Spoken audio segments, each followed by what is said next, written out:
அஸ்ஸலாமு அலைக்கும். Hi friends, எல்லாரும் எப்படி இருக்கீங்க? அல்ஹம்துலில்லாஹ் நாங்க எல்லாருமே நல்லா இருக்கோம். இன்னைக்கு உண்டான ஸ்பீச் பார்த்தீங்கன்னா, நம்மளுடைய துஆக்கள் மறுக்கப்படுகிறது, ஏற்கப்படவில்லை, தாமதமாகப்படுகிறது. இதற்குண்டான காரணம் என்னவென்றால், நம்ம துஆவில் நம்ம கேட்கக்கூடிய விதிமுறைகள், நம்ம கேட்கக்கூடிய வழிமுறைகள். ஃபர்ஸ்ட்டு எடுத்தோனே நம்மளுடைய கஷ்டங்கள, நம்மளுடைய துக்கங்கள, நம்மளுடைய வேதனைகள, நம்மளுடைய சந்தோஷங்கள அல்லாஹ் கிட்ட நம்ம துஆவாக கேட்போம். ஆனா, ஃபர்ஸ்ட்டு எடுத்தோனே நம்ம என்ன கேட்கணும் அப்படின்னு பார்த்தீங்கன்னா, அல்லாஹ்வை புகழ வேண்டும். ஏன்னா, குடுக்க போறவன் அவன்தான்.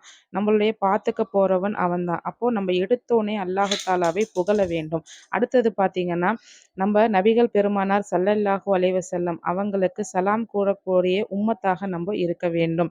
இதை 2ம் செய்த பிறகு தான் நம்மளுடைய இந்த உலகத்தில் வாழக்கூடிய நம்மளுடைய தேவைகளை, நம்மளுடைய கஷ்டங்களை அல்லாஹ் தாலாவிட்ட துஆவாக கேட்க வேண்டும்.